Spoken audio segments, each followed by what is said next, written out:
Herkese selamlar. Amerika'da motosiklet fiyatları videosuna hoş geldiniz. Çekmeyi en keyif aldığım video diyebilirim belki de. 2 sene önce yine burada motosiklet fiyatlarını size göstermiştim. Fiyatlarda bir güncelleme var mı? Neler değişmiş? Hep beraber bakalım istedim.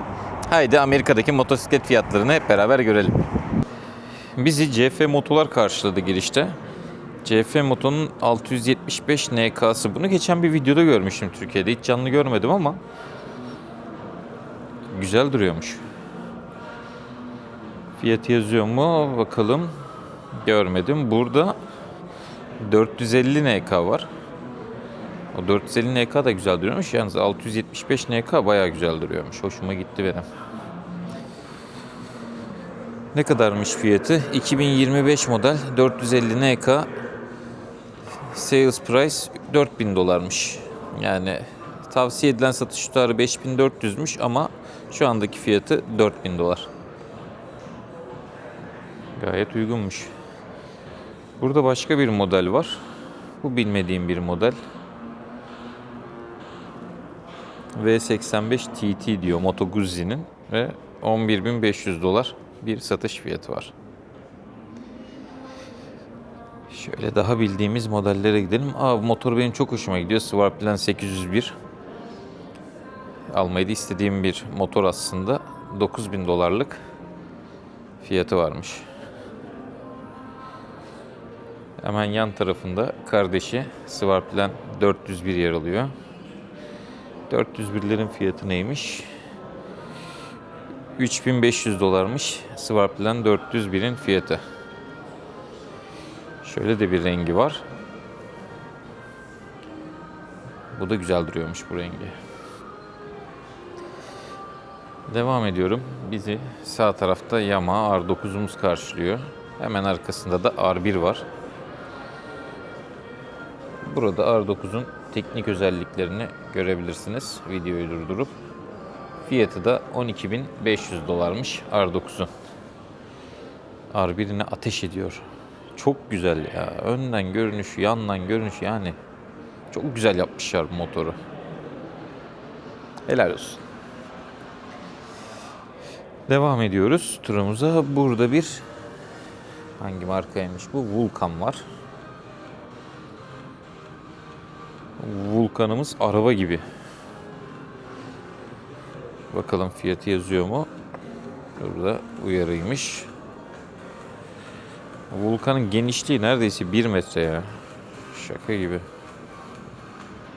Herhangi bir fiyat ibaresi yok. Kawasaki var burada. Kawasaki'leri geçiyorum. Fiyat yazmıyor çünkü. Bu Ninja çok güzelmiş ama. Renk olarak bayağı hoş bir Ninja. Bunların fiyatları yazıyordu normalde ya. Şöyle arka tarafa doğru gideyim. Arka tarafta fiyatı yazan motorlar görüyorum. Evet. Burada Kawasaki'nin elektriklisi var. HEV modeli. $10.000 satış fiyatı varmış. Bu hibrit modelmiş. Bayağı iri duruyor. Ben bunların bu kadar iri olduğunu bilmiyordum.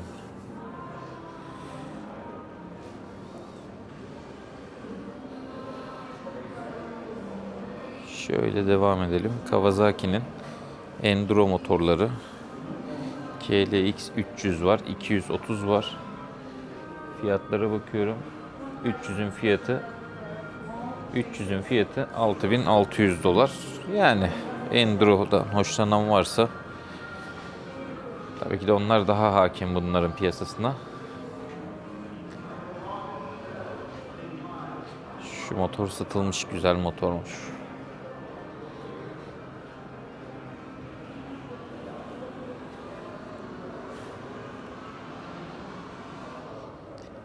Burada fiyatı yazan motorlara bakmaya çalışıyorum. Yine bir Vulcan S var. Fişek gibi. Çok güzel duruyor. 2025 model ve $7.000. Burada yine bir Vulcan, aynısından zaten. Şu neymiş? Vulcan'ın limuzini herhalde bu. Fiyatı 17.000 dolarmış. 2025 modeline. Ön ekrana falan bir bakın. Yani şöyle arkadan baktığınızda hani elimle ölçmek gibi yani çok doğru bir sonuç vermez ama kaç karış olduğunu hesap edin. Gerçekten 1 metre var yani genişliği. Şurada bir bakalım. Vulcan 900 Custom var. Teknik özellikleri. Vulcan 900 Custom'ın fiyatı da 9.900 dolar. Şöyle herhangi bir motoru devirmeden geçmeye çalışalım.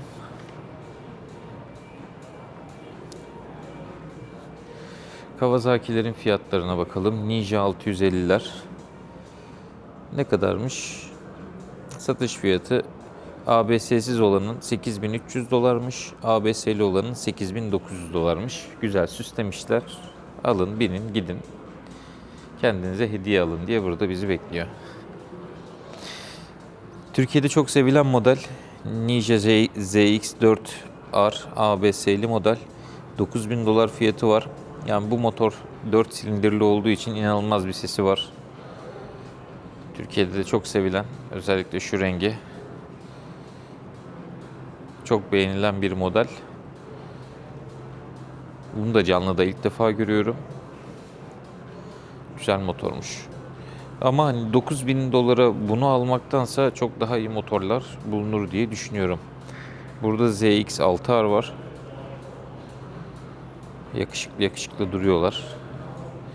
Yani beyazı mat siyahından daha güzel bence.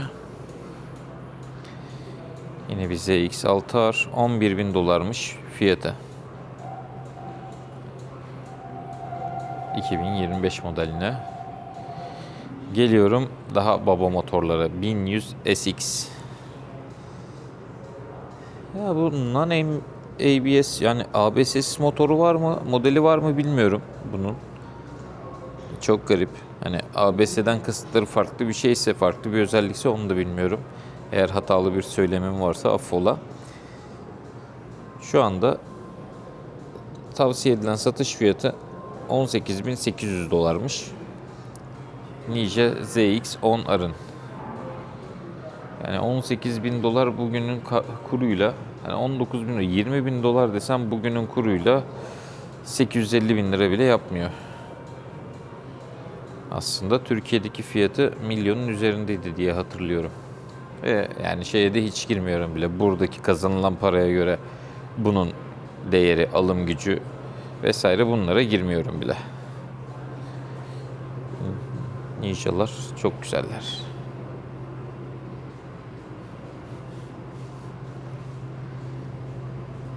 Bu arada biraz ortamı da göstereyim. Şöyle bir oturma alanı yapmışlar. Şurada bir Atari var.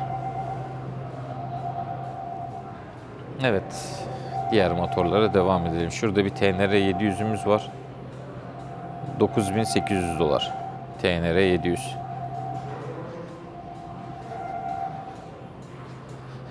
MT7'ler. Şurada bir MT9 var fiyatı olan. 9.700 dolar MT9.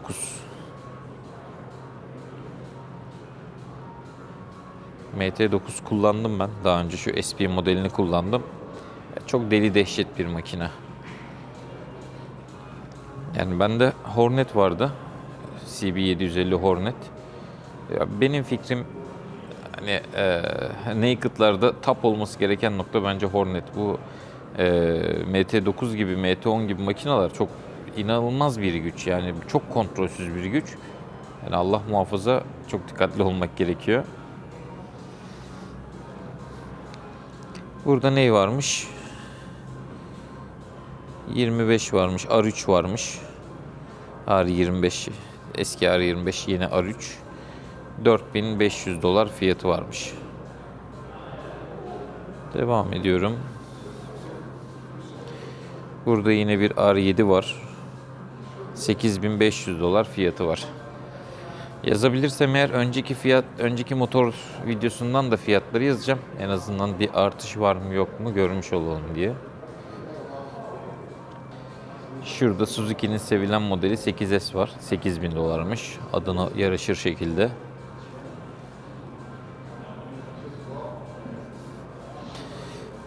Devam edelim. Burada çok fazla markanın çok fazla modeli var.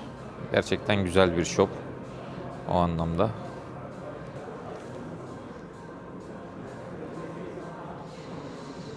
Bolt R-Spec 7.200 dolar.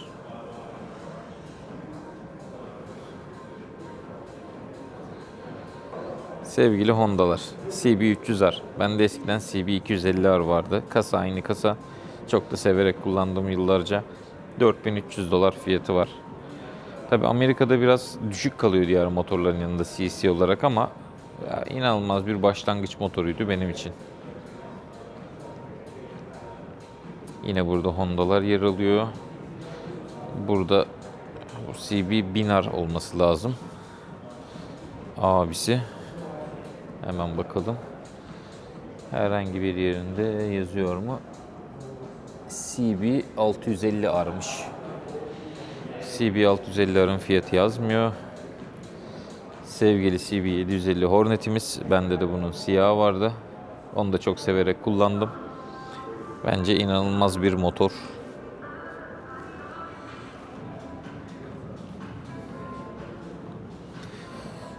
Burada yine yakışıklı Yamaha'lar. Neymiş ya? Yani makine ya, makine.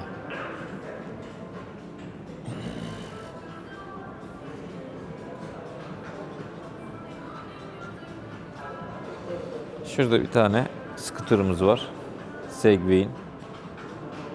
1900 dolarmış fiyatı. İçinde de tax, max, vergi her şey dahilmiş.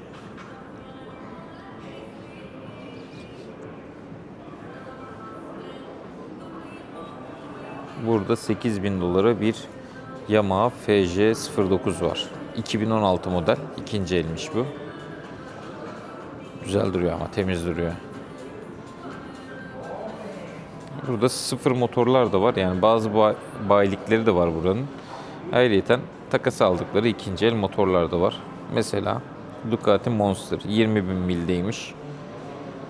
Monster 821 7.000 dolarmış. Fiyatı 2018 model. Hemen yanında başka bir Ducati. Daha 3600 milde 13.000 dolar fiyatı var. Supersport 950 S diyor.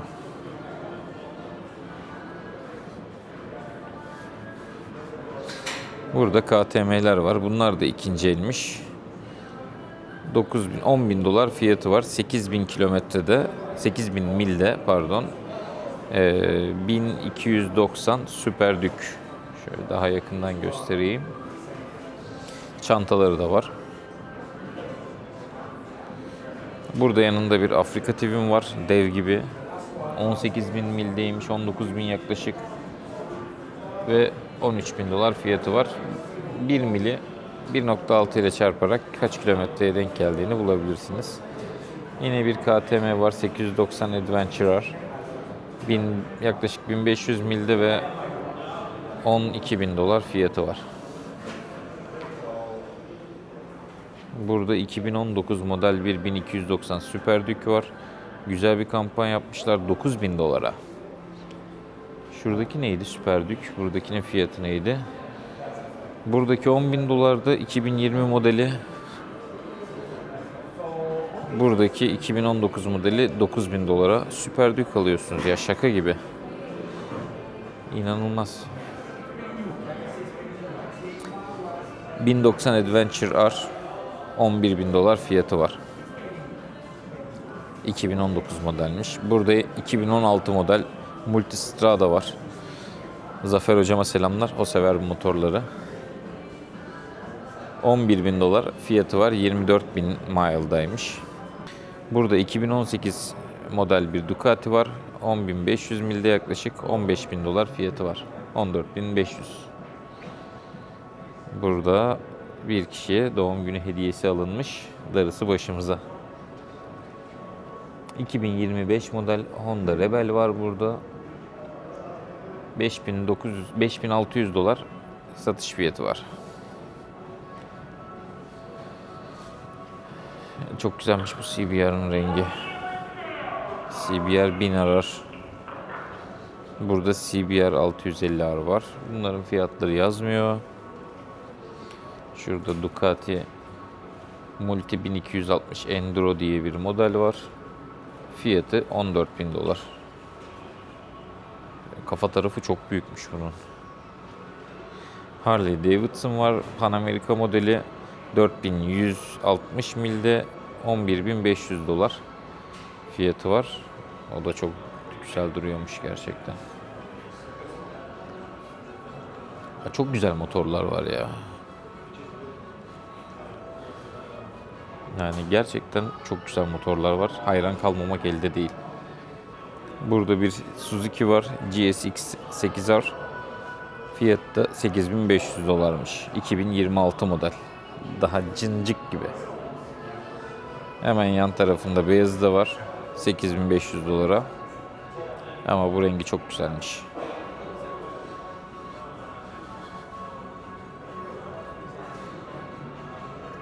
Burada da mavisi var. Yan yana dizmişler zaten renk renk. Burası aynı zamanda Indian bayisi. O yüzden bol bol Indian motor var. Indianlar da yine dev gibi ya. Burada çok güzel bir mat kırmızı varmış.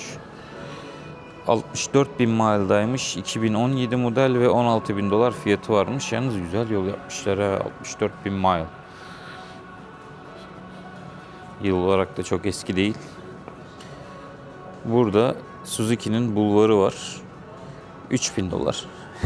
Şaka gibi ya. 2005 model ve 4260 mile'da.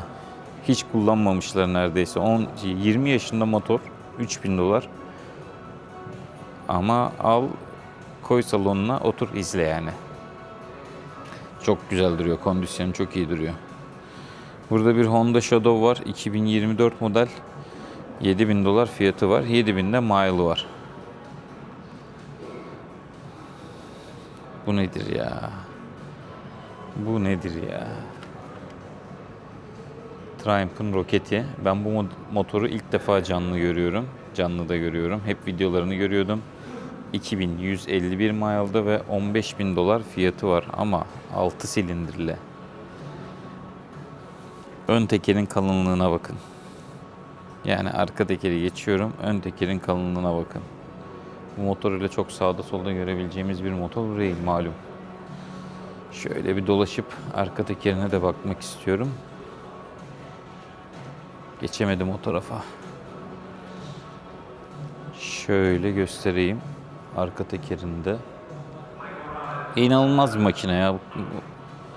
Normal alıp da sokakta bineceğiniz bir makine olduğunu düşünmüyorum. Gerçekten çok güzel duruyormuş.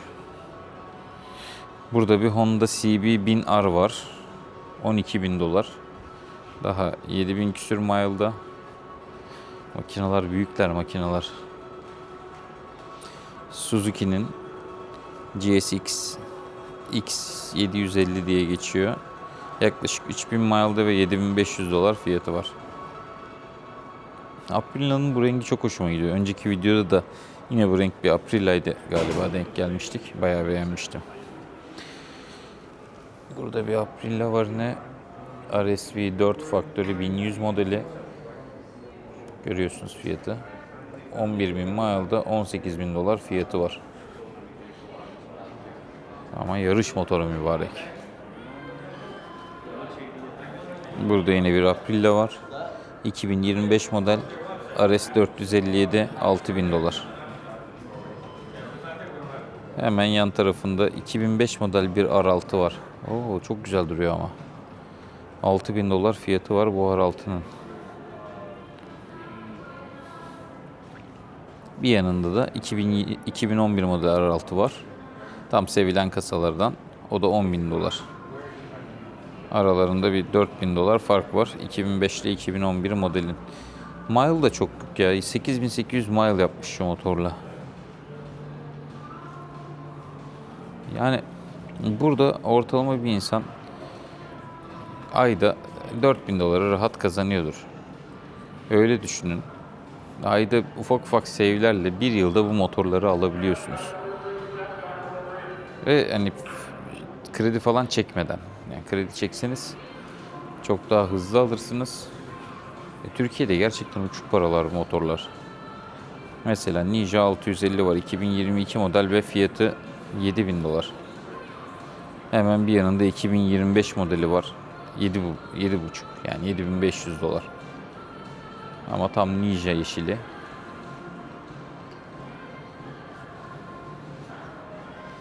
Burada 2018 model CBR 1000RR var. 14.000 dolar fiyatı var. Mat siyah.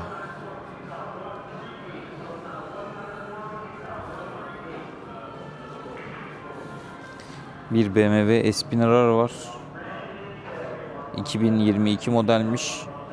22.000 dolar fiyatı var. Daha 3400 mile'da. 22.000 dolar.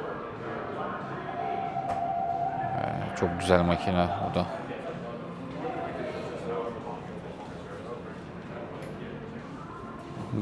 Böyle baba motorları yan yana çekmişler. İkinci el bunların hepsi.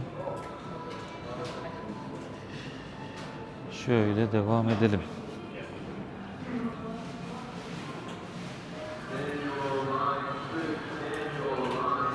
Burada birkaç tane baba makine yer alıyor. Mesela şurada bir Kawasaki var. H2. Kawasaki H2 sanat eseri gibi olduğundan buraya tablo gibi koymuşlar. Oturun izleyin diye. Hemen karşısına da Ducati koymuşlar. Ducati'nin hangi modeliymiş? Street Fighter V4 S galiba. Supreme diye geçiyor. 50.000 dolar satış fiyatı varmış. 2025 model 50.000 dolar. Bu modeli H2 kadar bilmiyorum. Ama belli ki bu da özel bir model. Şöyle önden de göstereyim.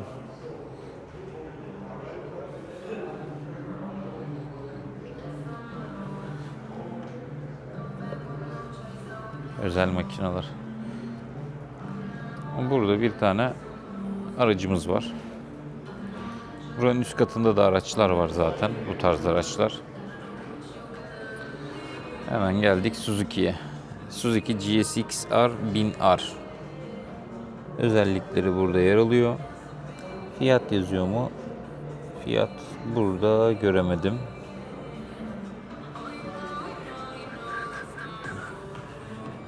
Burada Ducati'nin Monster Plus diyor. Hangi Monster olduğunu anlamadım. Kaçlık olduğunu ve 9.900 dolar fiyatı var. Burada 19.000 dolara bir Street Fighter var. 2025 model.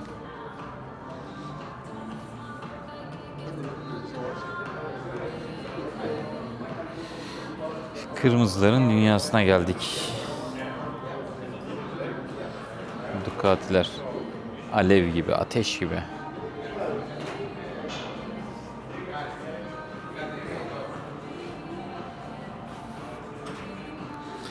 Street Fighter 2. Bir fiyat yazmıyor. Of. Burada benim hayal motorum Ducati Diavel. O inanılmaz bir yeşilmiş ya. 60.000 dolar fiyatı var. Bentley serisiymiş. 2024 model. Yok böyle bir yeşil, yok böyle bir görüntü. Bakar mısınız ya? Ya egzosa bak. Şu kırmızının egzoz çok daha güzelmiş. Arka lastiği görüyorsunuz. Kamyon musun mübarek? Kırmızısı çok güzel duruyor. Yeşili Bentley serisi, kırmızısı normal bir Ducati kırmızısı ama Motor ya. Yani bütün motorları alacak param olsa muhtemelen gelir bunu alırım. Şimdi Indian'lara doğru geldik. Cıncık gibi Indian'lar. Yan yana dizilmişler. Burada ayrı bir Indian aksesuarlarının olduğu bölüm de var. 11.200 dolarmış. Bu gördüğünüz Indian. Alın. Route 66'ya doğru hemen yolunuzu yapın. Bu da satılmış. Alanın tekerine taş değmesin. Çok şık motormuş. Burada biraz daha retro görünen bir Indian var. Bu da bir Nelson adında bir arkadaşa satılmış. 14.000 dolarmış hemen hemen.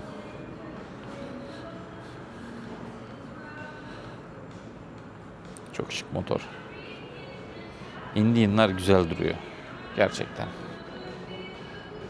Harley Davidson kadar popüler değil belki ülkemizde ama çok güzel motorlar. Burada 20.000 dolara 2025 model yine çantalı. Bu şekilde bir Indian alabiliyorsunuz.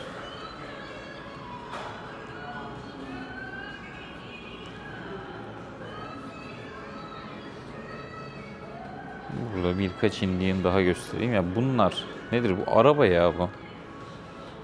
Yani şuna 4 teker koy araba olsun bu. Şurada hemen birinin fiyatına bakalım. 29.000 dolar fiyatı var. Şu motorun yandan da göstereyim.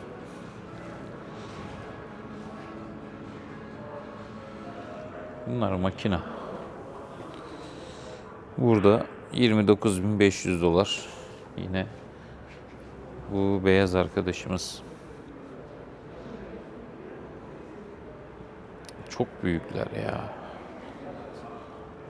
Yani önündeki ekran sadece elim kadar. Gidon genişliği falan çok fazla. Bu mat kırmızı 34.000 dolar. Arkada otur, uyu. Al 2 kişi dünyayı dolaş. Burada 4.000 dolara bir RC 390, RC 390'ımız var. 2024 modelmiş. Burada 2024'ten kalanlar bunlar anladığım kadarıyla. 5.000 dolara 390 Adventure satılıyor. Yani fiyatlar uygun olunca, ülke müsait olunca herkes büyük motor kullanıyor. Büyük motorla başlıyor doğal olarak. Küçük motorlar 2024'ten kalmış. Burada ne varmış? Burada da 390 Dük var 5.000 dolara. Bunlar sıfır motorlar. Burada bir tane 2024 model 1290 Super Adventure var. 17.000 dolar fiyatı var. Bunların da ön tarafları çok büyük duruyor.